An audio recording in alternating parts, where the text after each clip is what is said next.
Hi viewers, I'm Kausalya, 6th standard first term science, unit 2 force and motion பார்க்கலாம். அதுக்கு முன்னாடி நீங்கள் இன்னும் இந்த சேனலை சப்ஸ்கிரைப் பண்ணலினா உடனே சப்ஸ்கிரைப் பண்ணுங்கள், கூடவே பெல் பட்டனையும் அழுத்துங்க. அப்போ தான் என்னோட எல்லா வீடியோவையும் நீங்கள் உடனுக்குடனே பார்க்கலாம்.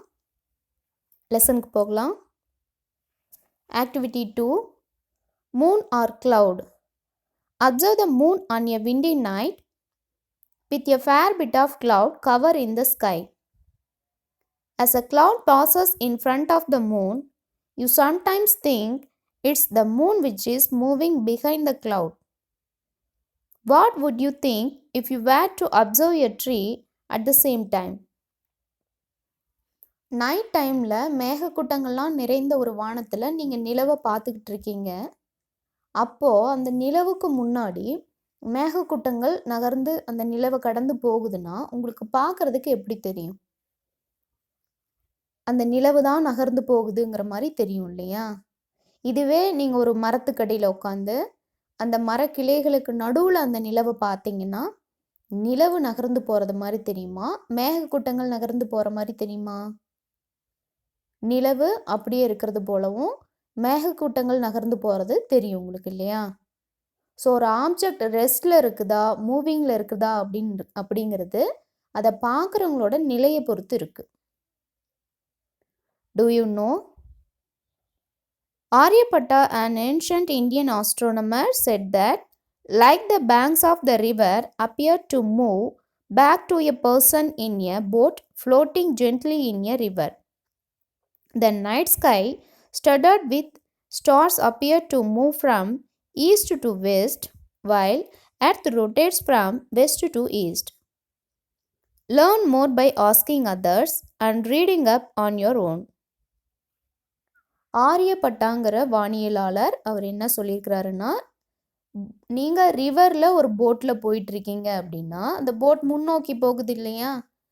அப்படி நீங்கள் போட்டில் முன்னோக்கி போயிட்டுருக்கும்போது அந்த ரிவரோட கரைகள் இருக்குல்ல, அது உங்களுக்கு பின்னோக்கி போகிறது போல் தெரியும். அதே மாதிரி ஸ்கையில் இருக்கிற அந்த ஸ்டார்ஸ் எல்லாம் நம்ம பார்க்குறப்ப கிழக்குலேருந்து மேற்கு போகிற மாதிரி தெரியுது இல்லையா? இதை வச்சு அவர் என்ன சொன்னாருன்னா, அப்போ நிச்சயமாக நம்மளோட எர்த்து மேற்குலேருந்து கிழக்காக தான் சுற்றிக்கிட்டு இருக்கு அப்படின்னு ஆரியப்பட்டா சொல்லியிருக்காரு. How things move. When we kick a ball, it moves. When we push the book on the table, it moves. When a bullock pulls the cart, moves. Motion occurs when the object is pulled or pushed by an agency. நம்ம ஒரு பாலை உதைச்சோம் அப்படின்னா அது move ஆகுது. அதே போல் ஒரு table மேலே இருக்கிற ஒரு புக்கை புஷ் பண்ணோம் அப்படின்னா அதுவும் மூவ் ஆகும். ஒரு புல்லாக் வண்டியை இழுத்துச்சு அப்படின்னா அந்த வண்டி மூவ் ஆகுது. இந்த செயலெல்லாம் பார்த்திங்கன்னா ஒன்று அந்த பொருள் இயங்கிறதுக்கு புஷ் பண்ணியிருப்போம் இல்லை அல்லது புல் பண்ணியிருப்போம் இல்லையா? ஸோ ஒரு ஆப்ஜெக்ட் மேலே செயல்படுத்தப்படுற அந்த புஷ் அண்ட் புல் ஆக்ஷன் காரணமாக தான் மோஷன் ஏற்படுது, இயக்கங்கிறது ஏற்படுது. In daily life, we pulled out water from the well with bucket, or the animal pulls a bullock cart. It's a person or animal that's an animate agency that does the pushing or pulling. Daily லைஃப்பில் கிணத்துலேருந்து நீர் இறைக்கிறோம் இல்லையா? நாம் செய்கிறதில்ல, இதுக்கு முன்னாடி செஞ்சிட்டு இருந்தாங்க. இப்படி நீர் இறைக்கிறது அப்படிங்கிறத யார் செய்வாங்க? யாராவது ஒரு பர்சன் செய்வாங்க இல்லையா? அதே போல் விலங்குகள் வண்டி இழுக்குது, அந்த வண்டி இழுக்கிற செயலை யார் செய்கிறது? விலங்குகள். இங்கே இழுத்தல் தள்ளுதல் அப்படிங்கிற இந்த செயலை செய்கிறது யார்? ஒன்று மனிதன் செய்யணும் இல்லையா, விலங்கு செய்யணும் இல்லையா? ஸோ இழுத்தல் அல்லது தள்ளுதல்ங்கிற அந்த நிகழ்வு மனிதர்கள் அல்லது விலங்குகள் மாதிரியான உயிருள்ள பொருட்கள்னால ஏற்படுது இல்லையா? அதனால் இது அனிமேட்டட் ஏஜென்சி, உயிருள்ள புறக்காரணிகள். Sometimes we see a tall grass in the meadow dancing in the wind. A piece of wood is moving down a stream. What pushes or pulls them? We know that blowing wind and flowing water is the cause. Sometimes the push or pull can be due to the inanimate agency. புல்வெளியிலலாம் புற்கள் அசைறதை நீங்கள் பார்த்துருப்பீங்க இல்லையா? அதே போல் ஒரு ஆற்று நீரில் மரத்துண்டு விழுந்தது அப்படின்னா அதை அடிச்சுட்டு போகிறதையும் பார்த்துருப்பீங்க. அந்த புற்கள் அசைறதுக்கும் மரத்துண்டு அடிச்சுட்டு போகிறதுக்கும் காரணம் யார்? புற்கள் அசைறதுக்கு காரணம் காற்று, மரத்துண்டு அடிச்சுட்டு போகிறதுக்கு காரணம் வாட்டர் ஃப்ளோ ஆகிறதுனால அது அடிச்சுட்டு போகுது. ஸோ இங்கே அதுக்கு காரணமாக இருக்கிறது ஏரும் வாட்டரும் தான். ஏரும் வாட்டரும் உயிரற்ற காரணி இல்லையா? இது ரெண்டுக்கும் உயிர் இல்லை, உயிர் இல்லாத பொருள். ஸோ இங்கே புஷ் அண்ட் புல்லுங்கிற அந்த ஆக்ஷன் உயிரற்ற பொருட்களினால ஏற்படுது. அதனால தான் இது இன்அனிமேட் ஏஜென்சி, அதாவது உயிரற்ற புறக்காரணி. Forces are push or pull by an animate or inanimate agency. ஒரு ஆப்ஜெக்ட் மேலே உயிருள்ள அல்லது உயிரற்ற காரணிகளால் செயல்படுத்தப்படுற அந்த புஷ் அண்ட் புல் ஆக்ஷன் தான் force. Contact, non-contact forces. In all the above cases, the force is executed by touching the body. So, these type of force is called contact force. இப்போ நம்ம மேலே பார்த்தோம் இல்லையா இந்த எக்ஸாம்பிள்ஸ்லாம், இங்கெல்லாம் ஃபோர்ஸ் அப்படிங்கிறது ஒரு ஆப்ஜெக்டை தொடுவதன் மூலம்தான் செயல்படுத்தப்படுது இல்லையா? ஸோ இந்த மாதிரி ஒரு ஆப்ஜெக்டை தொட்டு அது மேலே விசை செயல்படுத்தப்படுதுன்னா அது கான்டாக்ட் ஃபோர்ஸ், தொடு விசை.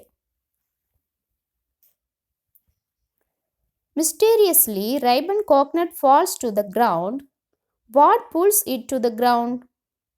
We would have heard of the force of gravity of earth. Gravity pulls the ribbon coconut from the tree to the ground. தென்னை மரத்துலேருந்து முத்தி போன தேங்காய்லாம் விழும் பார்த்துருக்கீங்களா? அது முத்தி போன தேங்காய் விழுது இல்லை, அது ஏன் கீழ் நோக்கி விழுது? அதை யாரும் அங்கே பிடிச்சி இழுக்கிறாங்க? அதை இழுக்கிறது யார்? நம்ம எர்த்தில் இருக்கிற கிராவிடேஷனல் ஃபோர்ஸ். நம்ம எர்த்தில் இருக்கிற இந்த கிராவிடேஷனல் ஃபோர்ஸு தன்னை நோக்கி எல்லாத்தையும் ஈர்த்துக்கும். அதனால தான் அந்த தேங்காய் நம்ம எர்த்தை நோக்கி விழுது இல்லையா? Bring a magnet near the small iron nail. Suddenly, the nail jumps into the air and sticks with the magnet. Observe that the magnet and the nail did not touch each other. Still, there was a pulling force that made the nail to jump towards the magnet. ஒரு மேக்னெட்டுக்கு பக்கத்தில் ஒரு இரும்பு ஆணியை கொண்டுட்டு வரீங்க. அப்போ என்ன நடக்கும்? அந்த மேக்னெட்டை அந்த இரும்பு ஆணி போய் ஒட்டிக்கும் இல்லையா? இதுக்கு காரணம் என்ன? அந்த மேக்னெட்டில் இருக்கிற மேக்னெட்டிக் ஃபோர்ஸு. இந்த மேக்னெட்டிக் ஃபோர்ஸு இரும்பு பொருட்களை தன்னை நோக்கி ஈர்த்துக்கும். அதனால தான் அந்த இரும்பு ஆணி அந்த மேக்னெட்டில் போய் ஒட்டிக்குது. In these two examples, the force is applied without touching the object. இந்த ரெண்டு எக்ஸாம்பிள் பார்த்தோம் இல்லையா?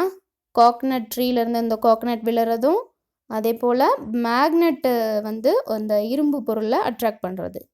இந்த ரெண்டு எக்ஸாம்பிள்லையும் பார்த்தீங்கன்னா ஃபோர்ஸ் அப்படிங்கிறது அந்த ஆப்ஜெக்டை தொடாமலேயே செயல்படுத்தப்படுது இல்லையா? கிராவிடேஷனல் ஃபோர்ஸ் போய் அந்த கோகனட்டை போய் இழுக்கிறதெல்லாம் கிடையாது, அதாவது தொட்டுலாம் இழுக்கிறது கிடையாது. அதே போல் மேக்னெட்டில் இருக்கிற அந்த மேக்னெட்டிக் ஃபோர்ஸு அந்த ஆப்ஜெக்டை தொட்டுலாம் இழுக்கிறது கிடையாது. இந்த ஃபோர்ஸ் அட்ராக்ட் தான் பண்ணுது, தொடாமல் நடக்குது இல்லையா? Such forces are known as non-contact forces. இந்த மாதிரி ஒரு ஆப்ஜெக்டை தொடாமையே அந்த ஆப்ஜெக்ட் மேலே ஒரு ஃபோர்ஸ் ஆக்ட் ஆகுது அப்படின்னா அதுதான் non-contact forces, தொடா விசைகள். Forces can be classified into two major types: contact and non-contact forces. தொடு விசை மற்றும் தொடா விசை. Wind is making a flag flutter. A cart pulled by a bullock or contact forces. இதெல்லாம் contact forcesக்கான examples. Magnetism, gravity are some examples of non-contact forces. இப்போ நம்ம பார்த்தோம் இல்லையா, magnetism, gravity இதெல்லாமே non-contact forcesக்கான examples. இந்த வீடியோ உங்களுக்கு பிடிச்சிருந்ததுன்னா லைக் பண்ணுங்கள், ஷேர் பண்ணுங்கள், கமெண்ட் பண்ணுங்கள், சப்ஸ்கிரைப் பண்ணுங்கள். கூடவே பெல் பட்டன் அழுத்திட மறந்துடாதீங்க. அப்போ தான் என்னோட எல்லா வீடியோவையும் நீங்கள் உடனுக்குடனே பார்க்கலாம். தேங்க்யூ.